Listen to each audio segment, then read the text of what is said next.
आपल्या मार्गदर्शनासाठी. सर्वांना नमस्कार.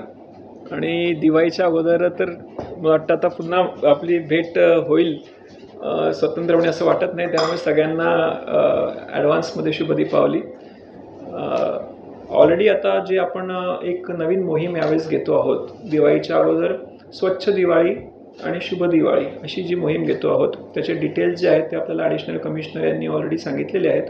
त्याच्यामध्ये डीप क्लिनिंग ड्राईव्ह असेल किंवा डोनेशन जे करून घ्यायचं आहे, पर्टिक्युलरली आपल्याला जे रिसायकलेबल वेस्ट आहे त्याचं डोनेशन करून घ्यायचं आहे. ज्यांनी याच्यामध्ये आम्हाला सपोर्ट केला त्यांच्या संदर्भातले जे ॲप्रिसिएशन दाखवायचं ते कार्यक्रम, किंवा एक मुद्दा जो सांगायचा राहिला की आपले ग्राउंड्सही आम्ही दिवाळीच्या नंतर म्हणजे 3 नोव्हेंबर नंतर एक स्पेशल ड्राईव्ह घेतो आहोत की 4-5 दिवसामध्ये आपले सगळे जे ग्राउंड्स आहेत ते सुद्धा आम्ही क्लीन करून घेणार आहोत. असे विविध उपक्रम जे स्वच्छतेशी निगडीत आहेत. दहनगाडीची क्लिनिंग असेल ते आपण या येत्या 10-15 दिवसामध्ये त्याचं प्लॅनिंग करतो आहोत.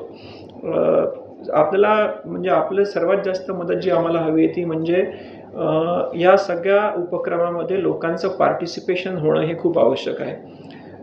डीप क्लिनिंग ड्राईव्हमध्ये महानगरपालिकेची यंत्रणा तर आम्ही ठेवणारच आहोत, पण आमचं जसं लक्षात आलेलं आहे की एखादा वॉर्ड जर आपल्याला एखादा प्रभाग जर डीप क्लीन करायचा असेल तर त्याला आपल्याला एका दिवसापेक्षा जास्त वेळ लागतो. त्याच्यामुळे सुरुवातीला आम्ही दर्शनी जे महत्त्वाची रस्ते आहेत की काही स्पॉट्स आहेत की तिथे पर्टिक्युलरली ब्लॅक स्पॉट क्रिएट होत असतात त्याच्याकडे लक्ष देतो आहोत. पण डिटेल जे आहे ते 10 नोव्हेंबरपासून नंतर आम्ही पुन्हा एक 10 दिवसाचा एक वेगळी ड्राईव्ह घेऊन ॲडिशनल डीप क्लिनिंग जे आहे ते करणार आहोत, कारण की किमान एक प्रभाग कव्हर करायला आपल्याला आठवडाभर तरी किमान लागतो. तर रिसोर्सेस डेली रुटीनचं जे काम आहे ते हॅम्पर होऊ न देता आपल्याला जर ही वेगळी ड्राईव्ह राबवायची असेल तर त्याला सफिशियंट टाईम पिरियड आपल्याला द्यावं लागेल. तर ते एक सुद्धा आपण नंतर हे करून घेणार आहोत. तर हिच्यामध्ये लोकांचा सहभाग मिळणं आपल्याला खूप महत्त्वाचं आहे. पर्टिक्युलरली आता जी दिवाळीच्या संदर्भामध्ये आपली घरगुती स्वच्छता आपण सगळेजण करत असतो, ते करत असताना जे वापरात नाही आहेत असे आयटम्स आपण बरेचदा डिस्कार्ड करतो, त्यांना प्रॉपरली आपण त्याचं डिस्पोजल करत नाही, ते बाहेर टाकून देतो किंवा एखाद्या ओपन स्पेसमध्ये टाकले जातात.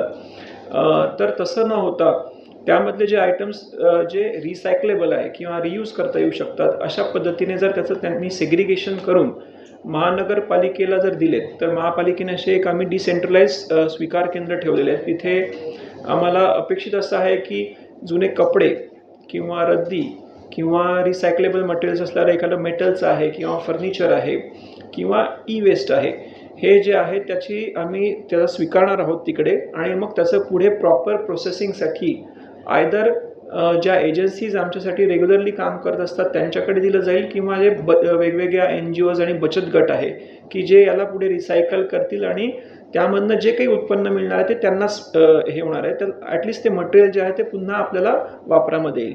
तर तो एक महत्त्वाचा ड्राईव्ह आपण घेतलेला आहे.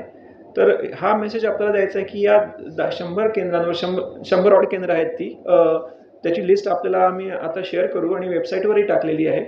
तर जास्तीत जास्त नागरिकांनी यावेळेस त्याचं आमच्याकडे येऊन देत असताना प्रॉपरली सेग्रिगेशन आपल्या स्तरावरही करून घ्यावं, जेणेकरून आम्हाला स्वीकार केंद्रामध्ये पुन्हा स्वतंत्रपणे सेग्रिगेशन करण्यासाठी त्याला मॅनपॉवर किंवा वेळ द्यावा लागणार नाही. जर प्रॉपरली ई वेस्टचा एक हे बॉक्स असेल तर तो, किंवा जुने कपड्यांचा एक बॉक्स, इतर आयटम जे असतील ते स्वतंत्रपणे अशा पद्धतीने सेग्रिगेट करून दिले तर ते ॲज इट इज आम्हाला पुढे फर्दर प्रोसेसिंगसाठी जे आहे ते पाठवता येतील.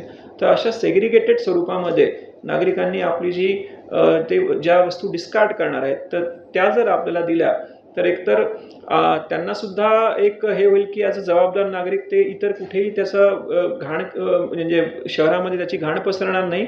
आणि सेकंडली ही एक नेचरच्या पण म्हणजे आपल्या एन्व्हायरमेंट प्रिझर्वेशनच्या दृष्टीने पण फार महत्त्वाचं आहे. जितकं आपण मटेरियल रिसायकल करू किंवा रियूज करू तिच्यामधनं आपल्याला एन्व्हायरमेंटल प्रोटेक्शनसुद्धा होणार आहे. आणि जुन्या कपड्यांच्या बाबतीत म्हणायचं झालं किंवा इतर रिसायकलेबलच्या बाबतीत मला की हे कोणत्या जरूरतमंद लोकांना सुद्धा याच्यातनं काही 4 रुपये जे आहेत ते मिळणार आहेत, जे महिला बचत गटाच्या महिला आहेत किंवा इतर जे लोक याच्यामध्ये असोसिएटेड आहे. तर असं ही एक विन विन सिच्युएशन असणार आहे. तर त्या दृष्टीने आपण हा एक दिवाळीच्या अनुषंगाने विशेष उपक्रम आयोजित केलेला आहे. दहन घाटांबद्दल ऑलरेडी सांगितलेलं आहे. एक आपली जी तारीख आहे वाटतं 25 तारीख आपण प्लॅन केलेली आहे की जेव्हा सर्व दहन घाट आहेत ते आपण स्वच्छ करणार आहोत. आणि प्लस चौक जे आहेत महत्त्वाचे असे साधारणतः 56 आपण चौक किती 59. तर 59 चौक जे आहेत ते आम्ही आयडेंटिफाय केलेले आहेत. एक दिवशी आम्ही स्वतंत्रपणे त्याची सुद्धा जी आहे 28 ऑक्टोबरला ती एक ड्राईव्ह घेणार आहोत. चौक म्हणजे त्याच्यामध्ये पर्टिक्युलरली महापुरुषांचे काही पुतळे वगैरे असतात, त्याच्या सराउंडिंग साईडला काही ठराविक आपलं काही हे झालं असतं, कन्स्ट्रक्शन झालं असतं किंवा ट्रॅफिक आयलँड्सवर गवत उगवलेलं असतं. तर या संपूर्ण एरियाला क्लीन करण्यासाठी म्हणून एक 28 तारखेला आपण स्पेशल याचाच पार्ट म्हणून एक हे घेणार आहोत, मोहीम घेणार आहोत.